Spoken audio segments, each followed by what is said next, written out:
Olá pessoal, estamos começando aqui mais um Rent Talks. Para você que ainda não se inscreveu, se inscreva aqui no nosso canal no YouTube, também siga nossas redes sociais, o LinkedIn e o Instagram.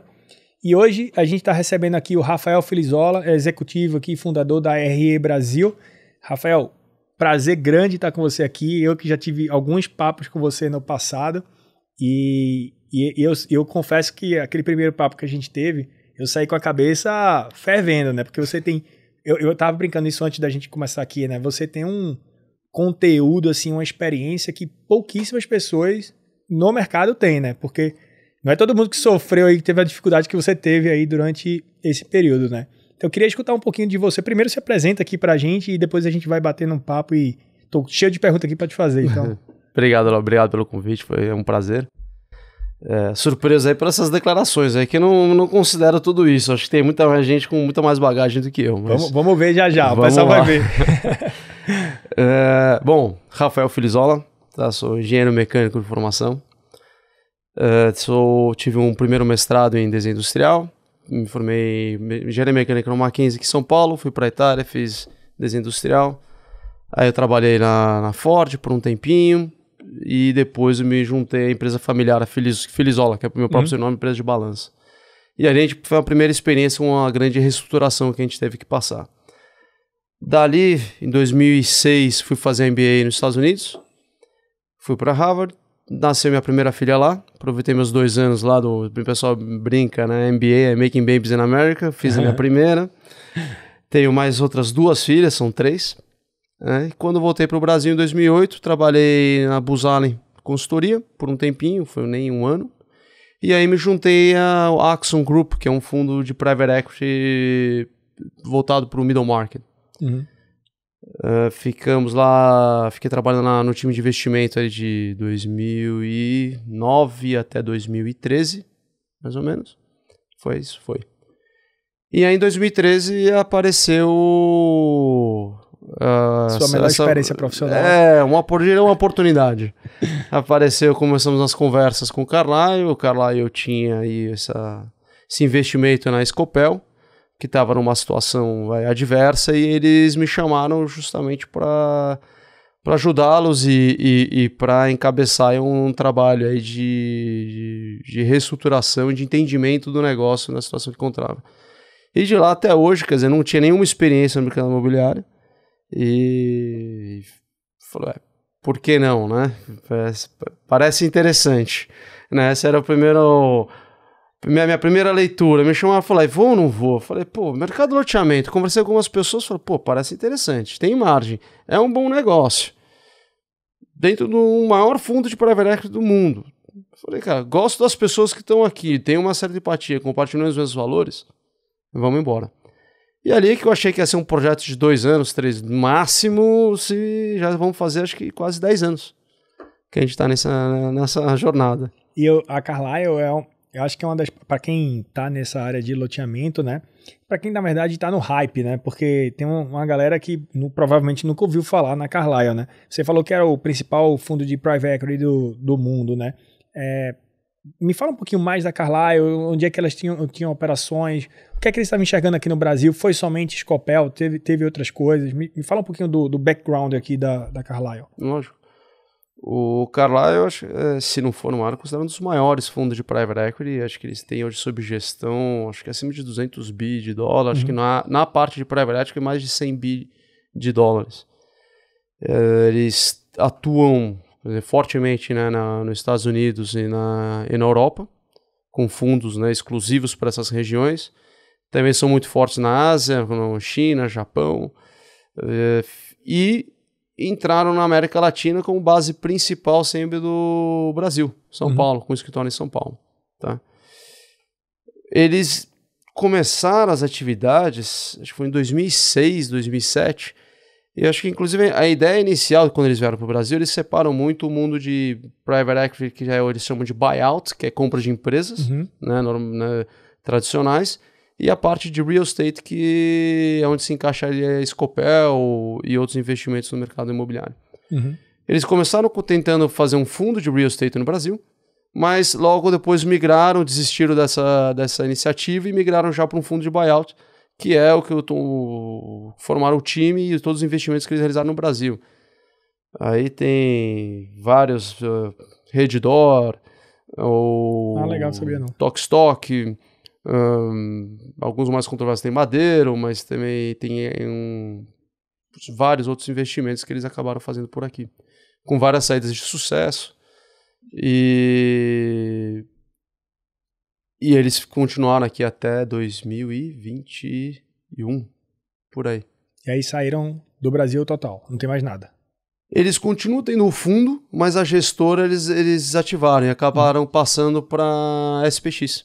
Entendi. Então o time no final que estava no próprio Carlyle acabou se juntando ao SPX e de lá ele faz a gestão dos investimentos realizados dos fundos do Carlyle no passado, que foi desde acho que 2011, 12 até 2020. E você sabe dizer por que eles saíram do Brasil ou não? Acho que foi uma somatória de fatores. Eu diria que eu acho que o caso Scopel, né, que a gente está conversando, foi fundamental para a decisão deles. Eu acho que foi uma experiência muito negativa que eles tiveram aqui no Brasil e isso fez com que eles repensassem sobre a estratégia deles de investimentos em termos de regiões. E aí o Brasil, quer dizer, com baixo crescimento que ele teve nos últimos 10, 12 anos, somado, né, a um ambiente aí de insegurança jurídica, política, baixos retornos, acho que isso vai juntando tudo para que, né, são uma somatória de fatos que faz com que eles pensem duas vezes se faz sentido ou não, e acho que acabaram tomando a decisão de que não faria mais sentido eles darem continuidade na estrutura, nos moldes que eles estavam aqui. Eles ainda sempre estão olhando com investimentos, imagino, junto com o pessoal lá com a SPX, mas não de forma direta como era antes. Entendi. Tá? E aí isso tem muito... A gente estava falando ali, né, que a Carlyle, ela saindo do Brasil, a gente estava até comentando que o quanto o Brasil é prejudicado por essa insegurança jurídica, por essa insegurança de mercado, política, etc, etc. Não só a Carlyle, mas vários outros fundos e private equities, ou eles não vêm para o Brasil, ou eles vêm para o Brasil, ficam um pouco de tempo e saem. Né? E isso também, obviamente, vai respingando no nosso caso aqui em real estate, né? Alguns, a gente tem aqui um top tier, a gente está falando top tier de loteadores, né? E se você pegar ali os 30, 40 principais loteadores, alguns deles já tiveram algum tipo de problema nesse sentido, né? De mercado de capitais, investidores que entraram ali e saíram sem muita satisfação, talvez. Alguns caras entraram em RJ e tal. O que é que você acha, assim, do ponto de vista mais diminuindo esse macroeconômico, a gente indo mais para o mercado de real estate, assim, o que é que você atribui o insucesso ou a dificuldade de dar certo esses investimentos, né? Tem vários fatores, obviamente, e você é um dos melhores caras para falar sobre isso. Vamos lá. Acho que assim, o insucesso, vamos ser mais específico no mercado de loteamento, não vamos abranger. Ótimo. Acho que não o mercado imobiliário inteiro, que acho que é bem diferente as estruturas, os modelos de negócio e os players que estão dentro da cadeia de loteamento e de incorporação residencial, vertical, quer dizer, o tradicional, eu diria assim. Tá? Acho que a gente conversou brevemente, vou fazer esse paralelo um pouco de como funciona o modelo tradicional, né, e a gente daí depois compara com o loteamento. Tá? Então, acho que no modelo tradicional, a gente tem ali o principal, que é o incorporador, né, que acaba achando uma área, um terreno, acaba fazendo um acordo, uma permuta, o dono do terreno acaba trocando por unidades daquele empreendimento. Ele faz o lançamento, faz um projeto, desenvolve, aprova, lança, vende, o cliente entra e compra aquilo a prazo. Então, normalmente, demora aí 24 meses para ele poder terminar uma obra, o cliente paga um pouco durante esses 24 meses e depois, quando finaliza, ele tem que quitar o restante.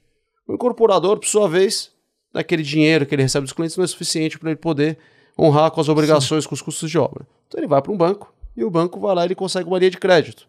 Né? E com essa linha de crédito para a obra, ele vai lá e constrói. Chega ao final, né, do período, quando ele termina, tirou a bits, o cliente toma uma linha de crédito, né, no financiamento bancário, né, de um crédito imobiliário no banco, pega esse dinheiro e paga o incorporador aquilo que ele deve, o incorporador recebe aquele montante de dinheiro dos clientes, paga o banco, que é aquele crédito para a obra que ele tinha tomado inicialmente, e ali sobra uma margem, que é o lucro dele no negócio. E aí o banco carrega aquela carteira de crédito imobiliária, o financiamento que ele deu para o cliente, com uma garantia muito sólida, que é um imóvel construído, né, terminado, né, com uma alienação fiduciária registrada, e ali ele consegue dar sequência ao negócio dele. Né? E a custo de captação do banco é poupança. Sim. Então ele consegue ser muito competitivo. Né? Vou passar isso agora para o mercado de loteamento. Da mesma forma que o incorporador em vertical, tem o loteador que faz uma permuta com o terrenista, proprietário da área. Seja por unidade, seja por um percentual da receita, é a mesma coisa. Tá? Aí ele faz o projeto, aprova, lança, vende. Ele financia o cliente, certo? Da mesma forma que o incorporador normal. Só que, na hora de ele precisar de uma linha de crédito para financiar a obra, ele não tem as mesmas facilidades, ou as mesmas condições, vamos dizer assim, mercadológicas que um incorporador tem. Por N razões, tá? Até pela própria, né, natureza do negócio do loteamento. A obra, a área normalmente está no nome do proprietário, Sim. não está no nome do SPE. Existe uma insegurança maior nas garantias que você precisa ter para o banco poder te dar uma linha de crédito. Liquidez. Então, o que aconteceu historicamente? Ele sempre foi capital intensivo. Foi lá e bancava a obra. E vamos dando sequência. E quando termina a obra, tem aquela carteira, tem o TVO, que é o equivalente, né, o OBIT, né? Tem aquela carteira e ele carregava essa carteira para o resto da vida, o loteador, né? Financiando o cliente, e aí, obviamente, com taxas muito maiores do que um financiamento bancário, né, para um crédito imobiliário. Tá? E tudo bem, porque esse era também uma grande parte do valor do negócio dele, não era só a margem. Permite também, né? Muitas vezes a margem permite um pouquinho mais de um capital um pouquinho mais caro, né? Exato. E tudo bem, exatamente. Então a margem era maior na operação e ele tinha uma rentabilidade interessante no financiamento do cliente. E assim se construíram as loteadoras no Brasil. Né? Bom, veio, né, esse boom de crescimento do Brasil após, 2008, 2009, 2007, 2008. O mercado imobiliário realmente cresceu muito. E aí foram abordar essas grandes loteadoras, maiores loteadoras, Escopel, Alphaville, Cipasa, acho que são os 3 grandes nomes aí que a gente viu que sofreram nesse período. Né? E aí, como investidor, o que faz sentido? É crescer rápido, né? Para você maximizar o teu retorno. Como é que você vai crescer rápido nesse mercado? Ou você põe um caminhão de dinheiro para financiar esse monte de obra, ou você vai no mercado de capitais e faz uma estrutura mais alavancada. E aí, quando você vem para o Brasil, fala, como é que a gente alavanca esse negócio? E aí começaram a se surgir esses instrumentos, né, de securitização. Então, faziam as vendas, lançamentos, fazem as vendas, junta aquele monte recebível, né? Securitiza, faz um CRI, vende a mercado. Vende a mercado, aquilo lá, o CRI é usado como lastro para uma operação financeira, toma uma dívida lastrada por aquele CRI, que é controlado por uma securitizadora, pega aquele dinheiro, põe para dentro da empresa, toca a obra, e acelera crescimento. Né? Só que quando começaram a fazer isso, acho que tem uma série de detalhes que não foi dada a devida atenção. Então, a garantia do recebível. O lote não está nem performado. Muitas vezes não existe ainda. É uma fazenda onde o cara riscou as ruas e está abrindo aquilo lá. E aquilo que está servindo de garantia para o cara. Quando você tem um crescimento muito grande das loteadoras, sem os devidos controles, aconteceu com as incorporadoras verticais, quando teve um crescimento em 2006, 2007, foram para o Brasil inteiro. 2008 foi parar em 2008, onde tiveram total descontrole de custos de obras e até... A bolsa caiu 50%, 60%, a incorporadora nem se fala. Análise de viabilidades, quando você fazia 2 vezes a conta, não fechava. Sim. Né?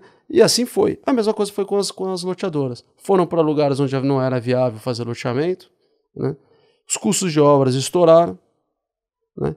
E aí Começaram a se atrasar as obras e o dinheiro acabou. Aquele dinheiro que ele levantou para terminar a obra acabou. E aí, né, que você vê que era um grande castelo de cartas. Porque começou a desmoronar, né? Caiu uma carta, desmoronou todo o sistema. Porque a securitizadora não fez o trabalho que tinha que ser feito, né? O investidor que achava que devia ter um retorno, que tinha um determinado risco, na realidade percebeu que o risco era outro. E foi mal precificado aquele papel que ele comprou, né? A loteadora, né, não previu os obstáculos que ele tinha quando fez esse crescimento, de em vez de estar num crescimento de fazer aí 3, 4, 5 loteamentos por ano, 6 loteamentos por ano, começou a partir de fazer 10, 12 lançamentos, 15 lançamentos no ano. Isso foram todas, né? Então, na hora que começou a desmoronar, a coisa, né, entrou em colapso, né? Então, acho que esse foi um dos grandes problemas que a gente teve no mercado. Que isso pendurou aí, foi de 2014, acho que a Scopel foi a primeira, né, que apareceu ali no, né, falou, ó, sim, temos problemas, né? Acho que na sequência se passa e a Alphaville hoje, acho que é a que menos sofreu, mas a gente sabe que, em termos da perspectiva do investidor, da Pátria Blackstone, houve algum, né, não é aberto, mas a gente sabe que não performou da maneira que eles esperavam, né? Então essa é a minha leitura sobre o mercado. Acho que hoje, né, houve grandes aprendizados com esse processo e acho que todos os players, né, todas as partes desse modelo de negócio estão muito mais bem preparados. A securitizadora está mais madura, ela consegue entender melhor o negócio. A loteadora entende o que significa você securitizar e você tomar uma linha de crédito, quais são os riscos, quais são as suas obrigações, né?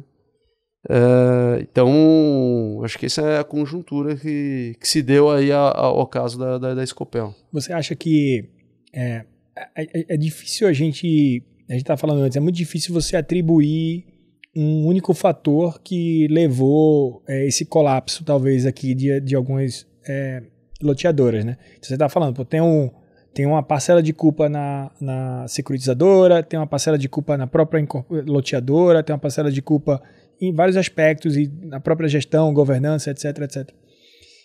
E eu acho que todo mundo aprendeu com isso, e acho que até o papo, eu até falei para você antes, porra, Filizola, é muito legal falar com você, porque a ideia do nosso podcast é exatamente fazer com que loteadores, especialmente loteadores, não caiam nos mesmos buracos que outras pessoas caíram no passado. Então a gente está trazendo aqui loteadores, trazendo você com uma baita experiência nessa parte de mercado de capitais, private equity / loteamentos e outras pessoas que a gente está trazendo.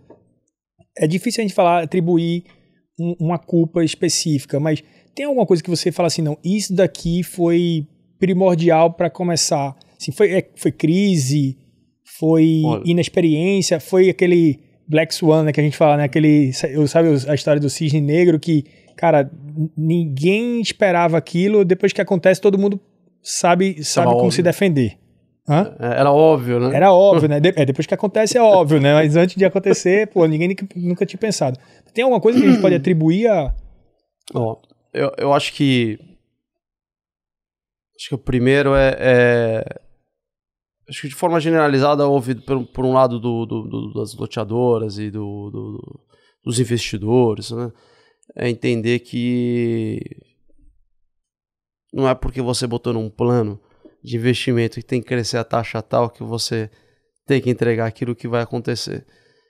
Acho que os incentivos que são dados são muito perigosos. São desalinhados, né? São muito desalinhados e aí acabam tendo consequências muito duras. Sim. Eu acho que você, no mercado imobiliário, você ter uma análise muito criteriosa dos projetos que você está entrando é fundamental para você ter sucesso. E quais são os critérios que a gente vai determinar para decidir se a gente vai entrar ou não naquele projeto. Faz sentido ou não faz sentido? Porque o Excel aceita tudo. Sim. Posso pegar o pior, né? Qualquer um aqui, né? Pode pegar o pior projeto e fazer ele viável. Com o analista mais otimista possível. Porra! Não, aceita tudo. Depois, na hora de executar, é outra coisa. Sim. Tá? Mas a gente estava conversando, né? Que teve alguns fatores interessantes, né? Que a gente sabia que acho que prejudicou ainda mais o processo, acho que de reestruturação dessas empresas. Quando se viram numa situação delicada, ok, foram lá, vamos fazer uma reestruturação, acho que todas passaram por esse processo, mas aí vem as questões macroeconômicas que acho que prejudicaram também um pouco mais ainda tudo isso. né? Então a gente puxa aqui alguns dados, né, que são interessantes. Se você pegar a variação de PCA, né, em 2015, nos últimos 10 anos, foi o único ano que bateu 2 dígitos, né? Por uma coincidência é o que está acontecendo com a gente hoje, né? Uhum. Então você pegar, fala, poxa, o cara tá lá com um monte de obra, né, tendo que executar com os controles falhos, aí você pega e tem uma inflação muito acima do esperado, né? Teu produto já está vendido. Teu custo tá ali e você tem que pagar, e assim, o cara não vai te entregar o asfalto se você não, né? Por mais que tenha contrato feito. Aconteceu muito isso em 2020 e 2021 também, né? Que os preços começaram a subir muito e aí aquela viabilidade de obra mudou completamente. Muda completamente. E o preço continuou o mesmo, né? Porque ele já vendeu muitas vezes, né? O loteador, a gente sabe disso. Exatamente. Então, a inflação não só surgiu no custo de obra, mas ele também surgiu para o consumidor. O consumidor que está ali, vamos lembrar que grande parte do mercado de loteamento é popular. 90 e tantos por cento, com 90 certeza. 90 por cento. É o sonho da casa própria, que o cara não tem condições de comprar a casa própria. Exatamente. O cara está tentando sair de uma casa muito simples, quando não é um barranco, para conseguir ter um pedacinho de terra. O sonho dele, né, para ele construir a casinha. Sim. Essa é a realidade do Brasil, né? 90 e poucos Esse é o sonho do brasileiro, né? A gente fala isso muito. O sonho do brasileiro é ter seu pedaço de terra para pisar. Depois você construir a casa. A gente briga e fala, pô, a favela, então, embora isso daqui não é loteamento. Não é realidade. Não é realidade. Né? Tem que ir pro resto do Brasil pra gente ver. Então você pega essa inflação aqui, pegou no bolso dele. Então o cara tinha tomado um crédito para poder, né, da loteadora para pagar o lote, né, para poder ir lá ir pagando as parcelinhas. Uma inflação vem muito acima do normal, ou seja, alimento, né, itens básicos, né, luz, né, combustível, alimento, remédio, tudo isso subiu. E o salário do cara não subiu na mesma proporção. De jeito nenhum. De jeito nenhum. A gente sabe isso. A gente pega aí vários dados que, né, a capacidade de compra do brasileiro caiu nos últimos 10 anos. Sim. Então, o primeiro ali, em 2014, 15, 16, aconteceu exatamente isso. Tá? Então, você pega não só o custo de obra sumindo, como também o teu cliente, que é o consumidor, tá mais enforcado. Tá? Níveis de endividamento. Bateu um teto em dezembro de 14, endividamento das famílias brasileiras. Tá? Caiu em 2018 e 2019, agora veio a pandemia, a gente está num patamar hoje muito mais alto do que a gente estava 10 anos atrás.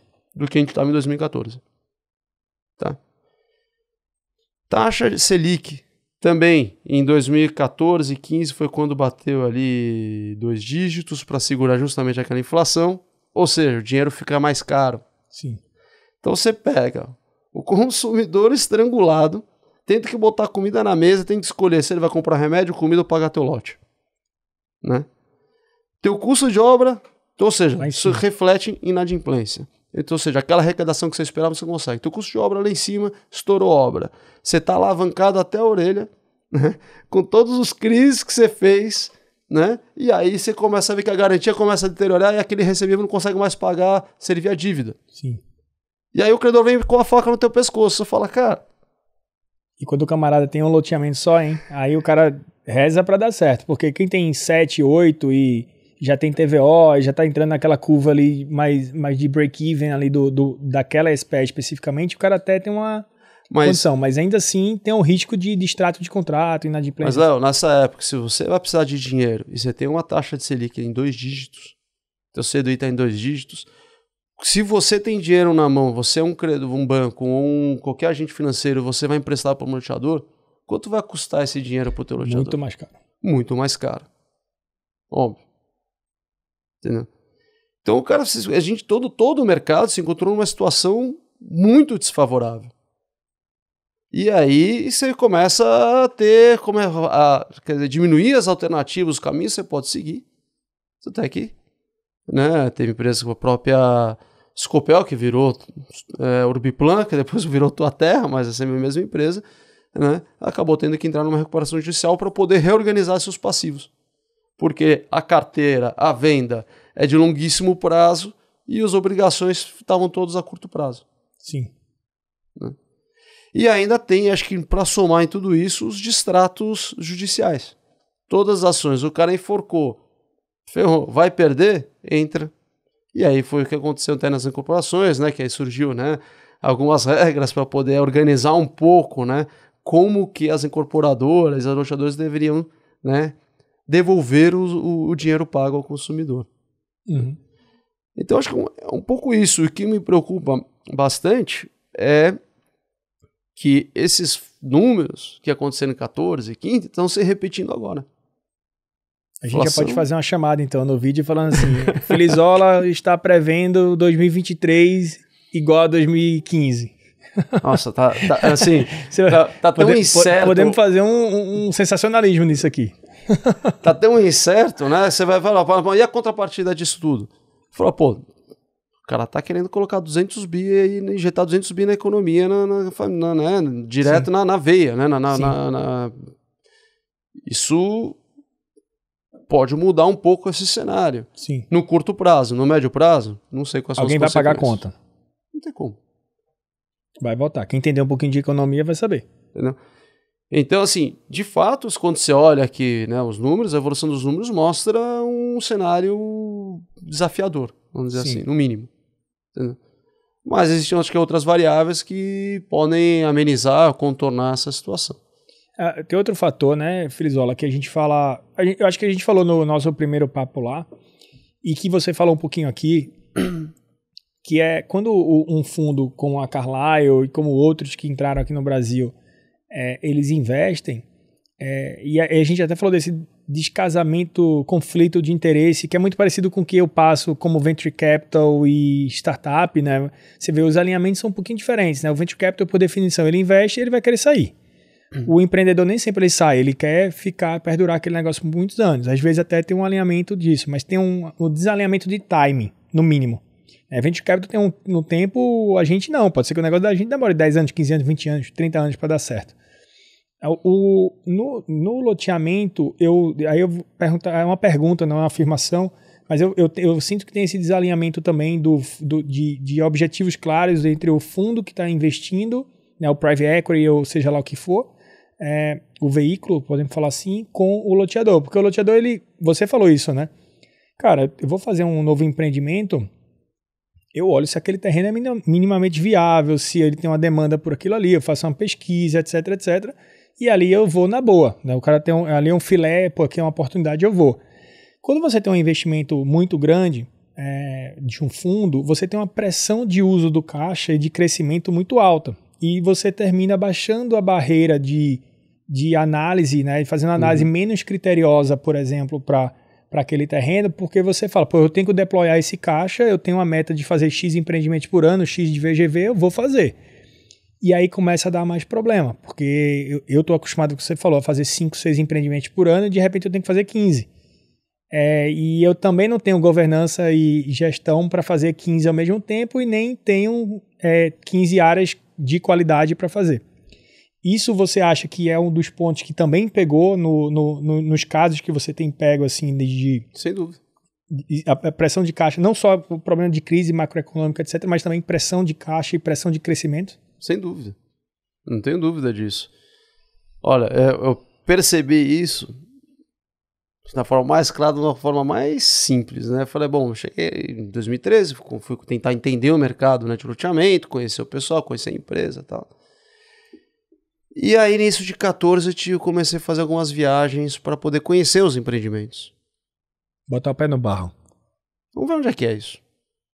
Deixa eu não ver, porque se quando você... Vamos dar um pouco de cara, né, ao nome. Falar, projeto, né, XPTO. Fala, é só um nome. Deixa eu ver o que é. É uma aba no Excel, talvez. É uma aba no Excel, né? É um slide do PowerPoint. Mas eu falei, deixa eu ver lá. E de repente eu me deparei com uma área, assim, loteamentos, no meio do nada. Não, numa cidade, sim, que você chegava lá, por exemplo, pegar 10 mil habitantes. Um loteamento de 1000 lotes. Já vi isso, tá? Não, exato. Barreiras, interior da Bahia. Tem... 200 mil habitantes hoje? 300 mil, talvez? Acho que tem 80 mil lá. 80 mil, é? Acho que tem 80 mil, se não me engano. A Buriti acho que lançou uns 4 mil lotes. A gente lançou mais uns 2 mil lotes. Acho que tinha mais uma outra que lançou mais 1000. Isso tudo junto. Achando que boi ia comprar lote. Porque lá tem mais boi do que a gente. E aí você olha realmente e fala assim, pô, mas... E quem que mora aqui, né? Qual que é A economia, né? Economia, qual que é como é que está dividido, né? A renda per capita e tal. Extremamente pobre. Tem uma desigualdade altíssima. Existem grandes fazendeiros, é uma região super rica pelo agronegócio. Mas a renda per capita... Mas super mal distribuída. Sim. Né? Você fala, cara, quem que decidiu botar um negócio aqui? Entendeu? Então, isso como exemplo. Depois a gente conseguiu contornar, melhorou, né? Mas certamente não, estava longe dos números de viabilidade de quando foi feito o lançamento. Peguei isso como um exemplo aleatório, tá? Acho que tem outros que também a gente pode colocar aqui, mas... Então, porque você vai, né? Faz essa pergunta, mas o que aconteceu? Né?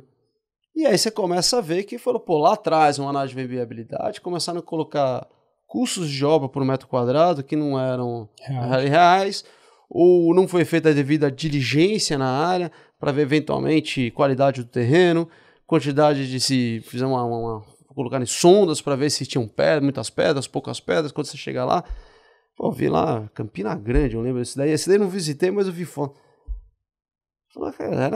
Teve que explodir o terreno inteiro para conseguir passar as ruas que estavam no projeto. Pedra pra caramba. Pedra pra caramba. Eu falei, e aí? Né? Esse eu não fui, mas lembro que ele ficou famoso. Então, se são coisas desse tipo, você fala, realmente o cara... O pessoal pergunta, tá com a bunda aqui em São Paulo, mexendo no Excel, fazendo conta, vendendo para investidor, se alavancando a empresa e nunca... Né, teve alguém que pegou e saiu daqui e foi lá ver exatamente... Nunca saiu da Herman Miller e da Faria Lima. A gente brinca isso. Exatamente. Não precisa entender muito de negócio para você ir lá e ver e entender que, tem alguns questionamentos, algumas questões que, né, que você tem que levar em consideração, repensar um pouco. E aí você vê isso de forma, né, avassaladora, ou se não até comprando projetos de outras loteadoras, pagando prêmio, para poder botar para dentro, para você poder conseguir ter área para lançar, porque se demora um tempo para você aprovar, você não tem isso, né, no teu pipeline, então para você cumprir a meta, você compra o projeto de que está mais próximo de aprovar para você acelerar.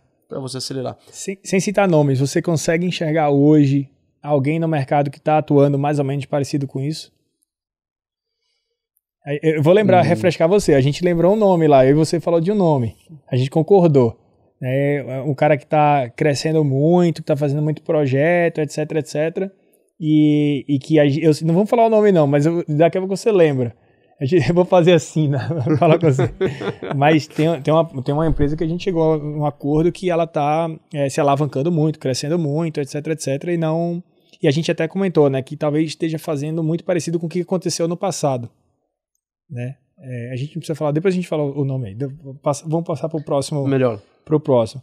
E legal. E dessa experiência aí, Carlyle e etc., você tirou muita coisa boa também, né? O que é que você lembra que, cara, esses anos que eu passei lá de desafio, obviamente, profissional, desafio de gestão, você era o cara que veio pra... como é que a gente pode falar isso de forma delicada? Você veio pra arrumar a bagunça, certo? Na Carlyle, né? Isso você... Léo, só um exemplo. Primeiro dia. Chegar então, Rafael, você tem que ir lá e ver o que está acontecendo. Eu falei, mas como assim? Então, o que aconteceu lá? Quem fez o investimento, lembra que eu te contei no começo da história? O cara lá veio para cá com fundo imobiliário, né, de real estate, e depois desistiu? Sim. Então, quando eles fizeram, era um time, mas não tinham levantado recursos, não tinham levantado no fundo. Então, o dinheiro veio do fundo de real estate dos Estados Unidos. Então, tem lá, do dinheiro que eles levantam para o fundo americano, acho que 5% eles podem investir onde eles quiserem no mundo. Estamos montando time, isso aqui, tem um cheque em branco. Então pega do fundo americano. Bom, quando eles existiram, eles montaram o time de real estate no Brasil. Quem é que vai monitorar esse negócio? Põe lá no escritório de Los Angeles. Né?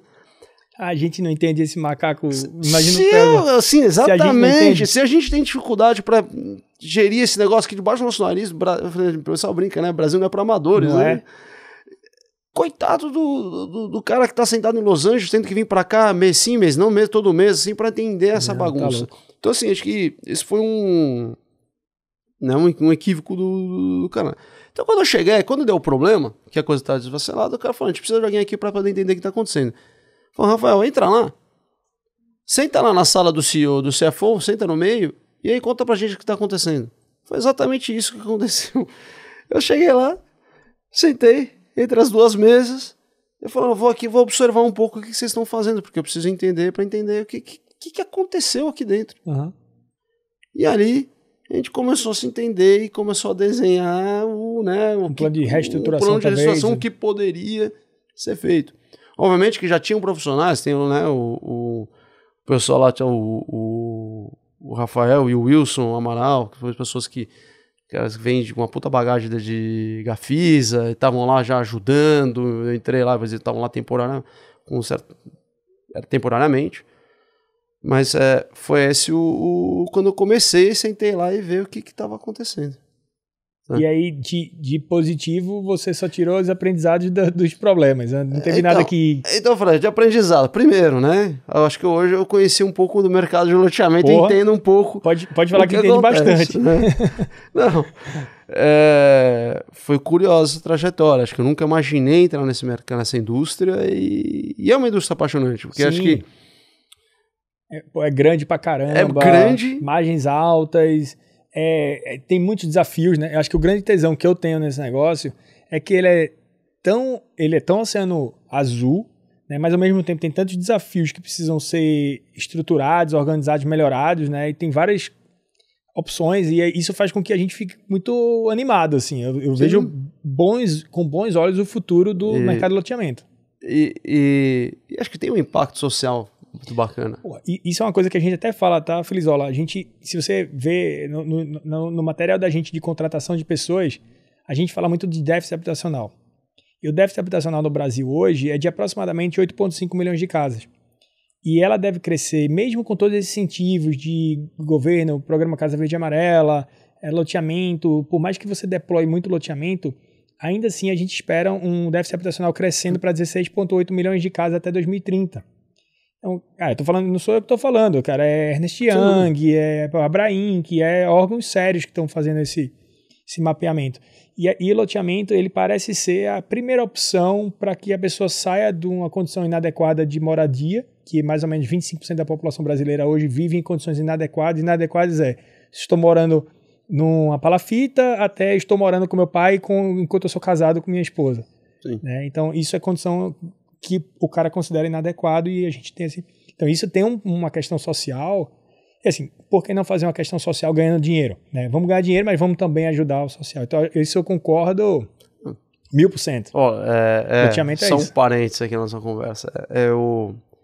Obviamente que a gente está aqui nesse negócio, no final existe pelo retorno financeiro, né? É um negócio, você emprega pessoas, você tem que dar rentabilidade, você tem que dar retorno. Se não dá dinheiro, não dá social. Mas é muito gratificante quando a gente fala assim, na nossa carteira, lá, quando o cara pega e consegue quitar o financiamento e ser dono daquele pedaço daquele lote. Verdade. É muito bacana quando você vai pro Brasil afora e você encontra aquela pessoa que você conheceu quando comprou o lote e hoje o cara tá com a casinha dele lá, com a família dele. Né? E você sabe que ele morava antes num barraco e hoje ele consegue morar numa casa simples, mas com saneamento básico, com luz, com água, né? Saneamento básico, mínimo, né? Que para muita gente é muito. Exato. Ele não tinha nada. Exatamente. Então, isso é muito gratificante. Mas eu falei, grandes aprendizados. Né? Você fala, outra coisa que me atrai nesse negócio. Gozado, você tem a obrigação de saber falar, né, os diversos idiomas, né, no Brasil. Então, você teve assim, pra gente poder desenvolver como é que a gente vai retomar um lote que tem uma casa e uma família dentro. A gente teve que ir lá a campo e eu fui lá, bater na porta. Falei, tudo bem? Então, né, o senhor está morando aqui e o terreno é nosso e a gente quer regularizar a tua situação. A gente quer que você continue morando num lugar simples. E aí você tem que saber falar, né, aprender a falar a língua do cara, porque senão, né, você é capaz de você não sair de lá. Exatamente. Então, você tem que se colocar, né, como, né, trazendo a solução para ele. E você vê como as pessoas são abertas para dialogar e solucionar problemas. São sérias. São sérias. Você tem que falar com esse tipo de nível de pessoas até o credor financeiro e um advogado dos escritórios de primeira linha que você tem que negociar, conversar o trabalho junto com você. Então você tem a diversidade de assuntos, né, e de níveis de pessoas, de conversas que você tem que ter nesse negócio é muito curioso. Né? Sem dúvida. Se você ficar sentado na Faria Lima, você não vai...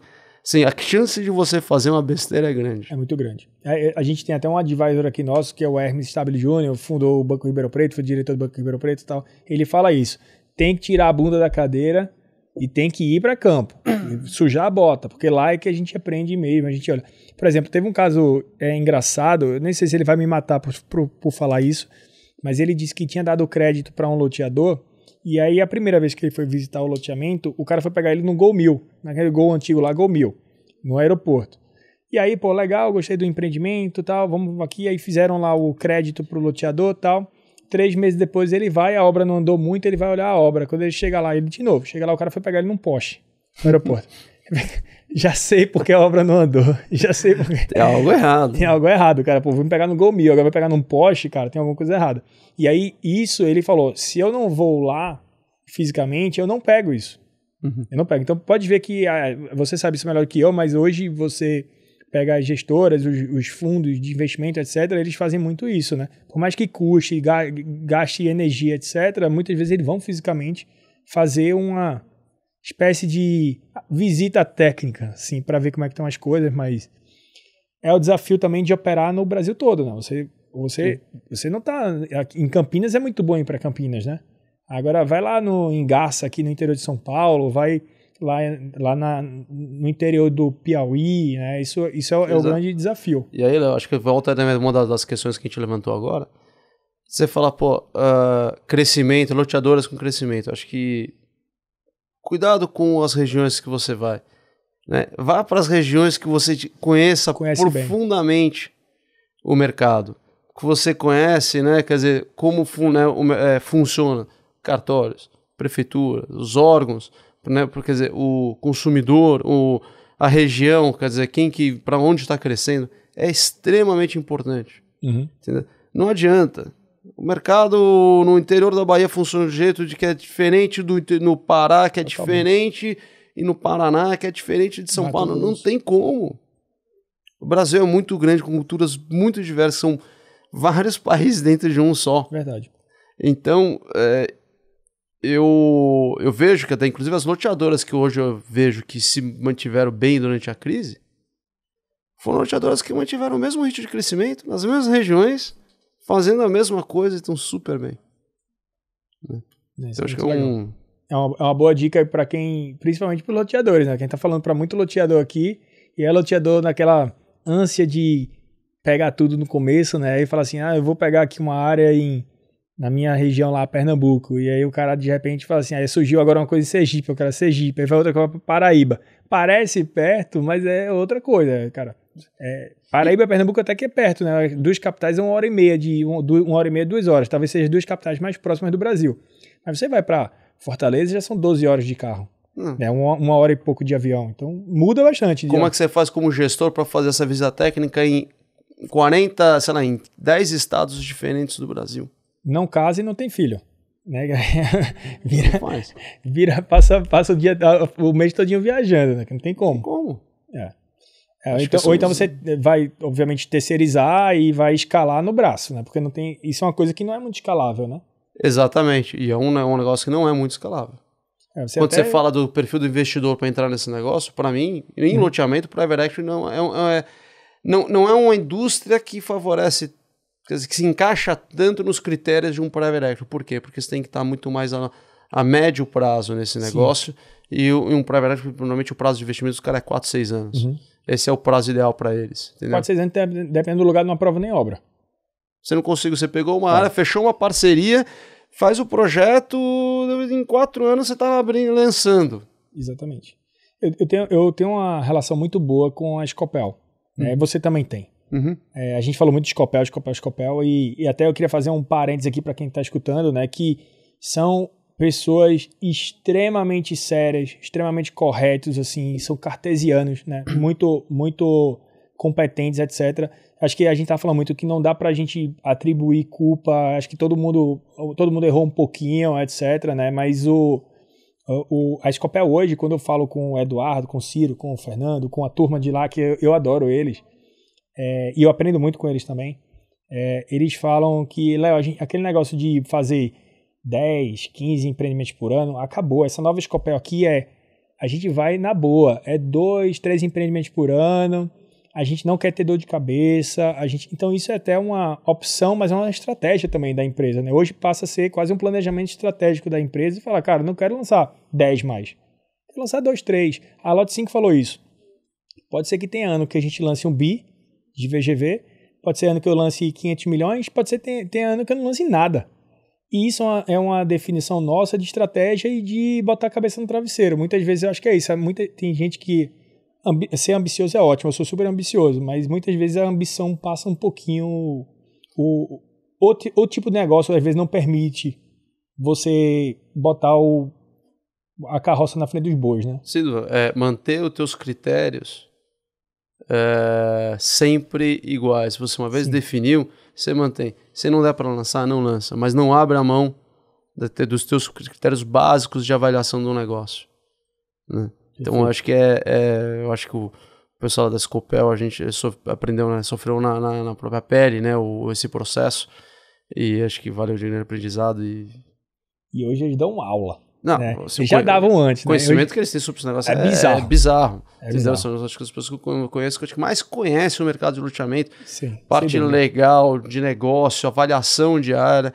Entendeu? Assim, eu tô brincando, há 10 anos esse negócio, eu olho pra uma hora e falei, pô, parece legal, mas assim... Eu já teve coisas nossas que eu falei, esse daqui vai dar besteira, esse daqui vai dar certo, e foi justamente o contrário, eu não consegui entender por quê. Né? Eles têm um know-how, uma bagagem, porra. Mais de 200 empreendimentos lançados já. Impressionante. Ao longo do tempo. E os dois, né, os dois irmãos que... Agora os filhos estão começando a assumir, né? Tá aquele plano de sucessão, o João, a Marina, o Fernando, etc. Mas os dois, eles... É impressionante a assertividade das coisas que eles falam e hoje, de fato, eles dão aula, eles são convidados para a DIT, a ela, etc. Todo lugar eles estão palestrando e, assim, é impressionante como até mesmo loteadores experientes se surpreendem. Então, eu aprendi muito com eles, aprendo muito com eles. Toda vez que eu vou lá é uma coisa diferente. Assim, os caras sempre falam um negócio assim que esse 1% aqui eu gostei, sabe? Sai de lá sempre muito legal. E aí vai naquela questão que a gente estava conversando, nesse processo todo, né, de aprendizados. Quem que saiu ganhando, né? A gente, né, conversando aqui um pouco antes, a gente falou... Financeiramente eu sei quem foi. A família, né? Acabou, um negócio de 40, 50 anos ruiu e eles tiveram que começar do zero novamente. Começaram muito bem, inclusive. Né? O investidor, o Carlyle, assim, achou que ia fazer um investimento inicial no cidade, quando foi perceber, cara, teve que colocar 6, 7 vezes o dinheiro que foi investir inicialmente para sair nos 0 a 0 e talvez pior. Perdendo tudo que colocou. Sim. Né?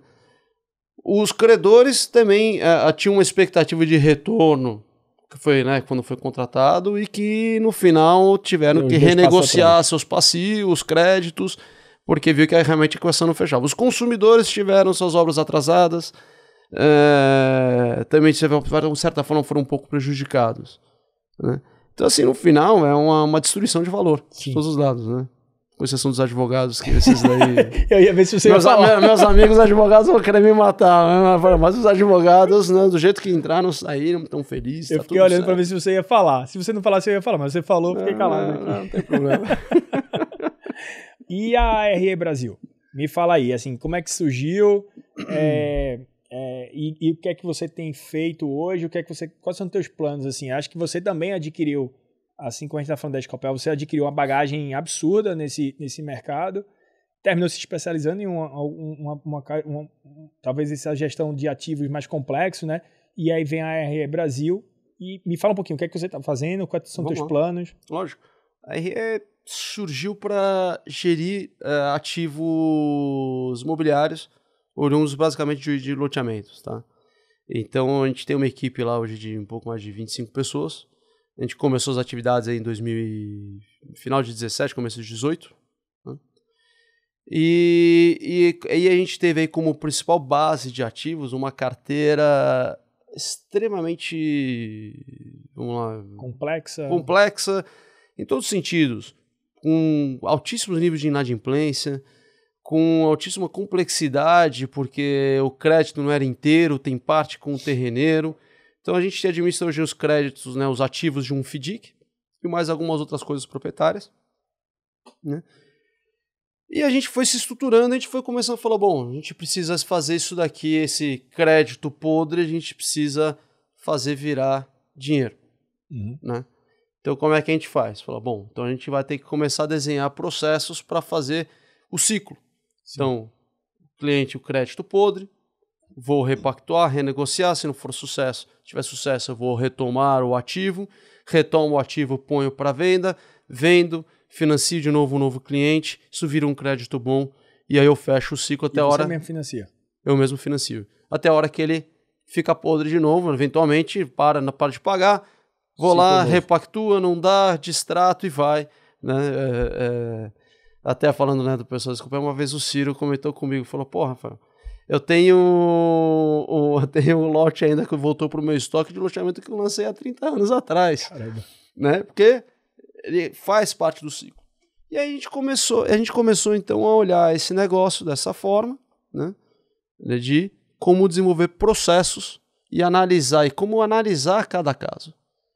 Então você tem casos de créditos podres que tem uma alienação fiduciária não registrada, uma alienação fiduciária registrada em cartório, com casa em cima, sem casa em cima, com gente morando, com casa sem gente morando, né? Você tem de tudo.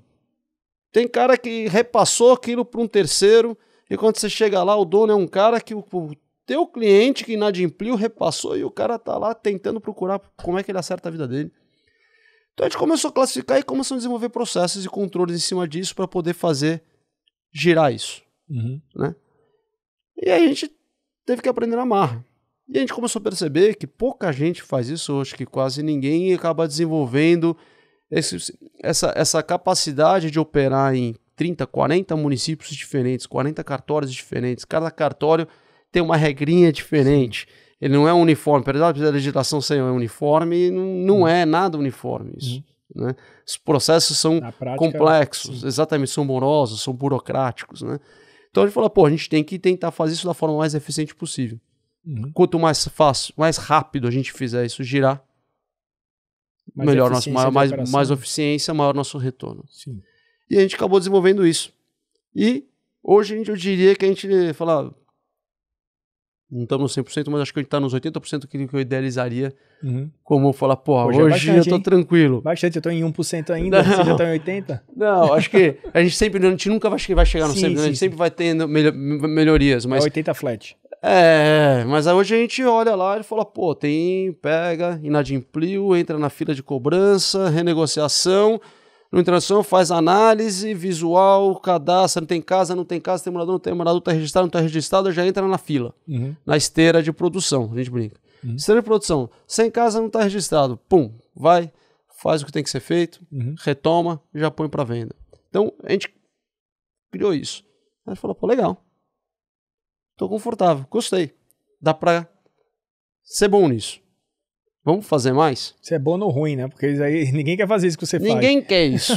Ninguém quer. Ninguém deseja acordar de manhã e falar, eu vou trabalhar crédito podre, eu vou trabalhar crédito... Adoro, né? Pegar o cara que me xinga porque eu tô cobrando. Adoro. Não, mas no final é aquilo, né? O patinho feio. Sim. Né? E o patinho feio ninguém quer. Sim. Então, aí tem oportunidade. E a gente começou a falar, pô, agora como é que a gente faz? Dá pra fazer isso? Dá pra escalar isso? Dá. Dá para escalar uma boa parte disso. Entendeu? Não dá para escalar o umbigo no balcão do cartório. Sim. Isso vai ter que ir lá e continuar conversando com o cartorário, não tem jeito. Entendeu? Mas tem uma série de outros processos que a gente conseguiu muito otimizar, ganhar eficiência através de investimentos em sistema, né, em ferramentas. Treinamento, time, processo, tecnologia, produto. Então agora a gente está num momento que a gente quer fazer mais. Quando a gente fala desses cenários que a gente estava desenhando aqui, a minha visão é que vai ter bastante coisa ainda pela frente que a gente vai poder aproveitar. E eu acho que hoje a gente está estruturado para poder ir atrás dessas oportunidades. de ir atrás de carteiras que estejam ruins ou parte da carteira ruim, onde né, quem é dono da carteira precisa de liquidez e a gente vai ter condições de poder ir lá e ajudar. É como se fosse um true sale, você compra aquela carteira, assume ou você entra com o success fee? Não, assumo. Você compra a carteira, compra é meu, obviamente tchau. Vai comprar mais barato, porque por ser um crédito mais sujo, digamos assim, assume, o cara bota o dinheiro no bolso, resolve a vida dele e você vai. E aí o teu papo então é com o loteador. Você fala direto com o loteador ou incorporador. O loteador, CRIs estruturados, tem lá sênior, você pega o CRIs que às vezes estão super complexos, tem as cotas sênior, a subordinado normalmente está com o loteador, né? Sim. E a sênior está com o financeiro, mas o colateral deteriorou. Pode ter oportunidades ali de você equacionar aquela questão, dando liquidez para uma parte dos ativos e reestruturando um pouco. Proteger um pouquinho mais o sênior, pelo menos. Exato, entendeu? Então, assim, tem diversas formas de a gente fazer isso. Mas, basicamente, hoje, acho que o que faz mais sentido hoje é o loteador. Sim. Né? Até pelo duration do negócio. Muito bom. Filizola, a gente está encerrando aqui o tempo da gente. Eu queria deixar um espaço para você falar aqui com o pessoal. Eu acho que até para dar uma animada aqui, né? A gente falou de um bocado de problema, né? E aí a turma, quem estava trabalhando com loteamento, pensando em lotear, já falou assim, não vou não, porque esse negócio aqui está muito complexo. Tá muito difícil. Mas eu acho que você, assim como eu, é um otimista do mercado, né? A gente falou de problemas passados para o pessoal não pisar nos mesmos buracos, mas o mercado de 2023, 2024 também tem um potencial. Tô vendo assim, muita gente lançar muita coisa em 2023. Demanda 2024. Existe. É aquele papo do déficit habitacional, né? Se está aumentando, tem demanda. Tem demanda. Exatamente. Só saiba fazer no lugar certo o projeto certo. Essa é a questão. Para mim, e peça ajuda, né? Muita gente não pede ajuda, né? Quer fazer sozinho e muitas vezes não faz uma pesquisa de mercado, não consulta imobiliárias locais para saber se tem demanda. Eu tinha projeto ali perto de Porto Alegre, falou, eu não tenho estrutura para fazer obra, não tenho essa capacidade. Sim. Trouxe uma pessoa, um parceiro, fizemos uma sociedade e, estamos super contentes. Ele faz a parte dele, eu faço a minha parte e tá tudo bem. Todo mundo feliz. Todo mundo feliz. Sim. E tenho visto muitas coisas novas nesse sentido. Pego a pessoa que entende, dá aquele negócio ali no regional e eu entro com o meu expertise, né, de toda a bagagem que a gente trouxe nos últimos 10 anos, que a gente adquiriu nos últimos 10 anos. Valioso. E a gente faz parcerias. Então eu falo, agregar, juntar forças, né? Um agregar ao outro, né? Ganhar. E aí você mitiga muitos riscos, né? E diminui muito a probabilidade de você não ter sucesso. E muitas vezes não é nem ganhar menos, porque eu estou dividindo o bolo, mas eu estou aumentando o bolo e a gente às vezes até ganha mais com um percentual menor. Sem dúvida. Porque está pegando pessoas que entendem do negócio. Sem dúvida. Fica essa lição. Sem dúvida. E vamos lá, fechando aqui nosso papo. Tem alguma mensagem que você queira... Que eu tava brincando aqui com o pessoal antes. Quer mandar um beijo pra alguém? Quer mandar um beijo pra Xuxa? Minhas filhas, pode mandar minhas filhas? Opa! Mas falando sério, eu queria agradecer a tua vinda aqui.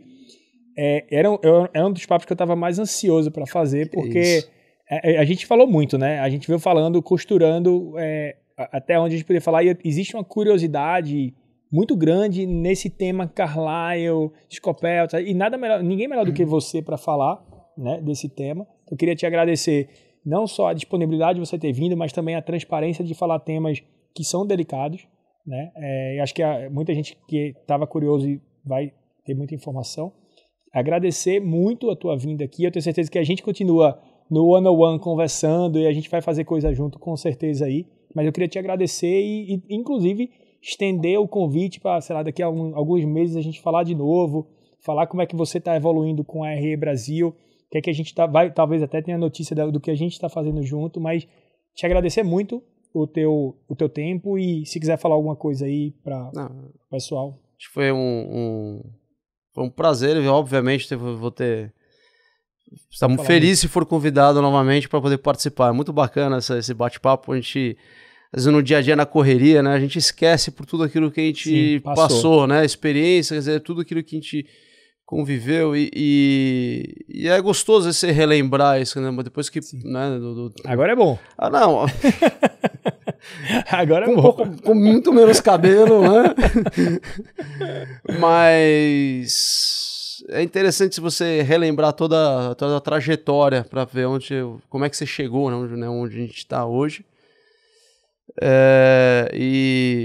Não, de forma alguma não vou desencorajar de entrar nesse segmento, pelo contrário, eu adoro e tanto é que hoje aquilo que a gente gera está determinado em reinvestir no mercado de loteamento, entendeu?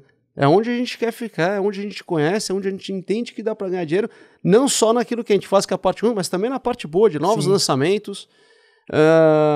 Quer dar um passo além e falar, pô, por que não você ir para a gente vê algum loteamento de casas, criar valor nesse negócio, faz sentido, não faz sentido, dá para explorar tanta coisa nesse mercado, é tão grande, é tão vasto. Cabem 20, 30 empresas gigantes nesse mercado e sobra. Nossa, uma vez eu peguei e falei, qual é o market share da Scopel, na época, Scopel, Cipasa e Alphaville, acho que não dava 10% de market share. Eu chuto entre 3 e 5.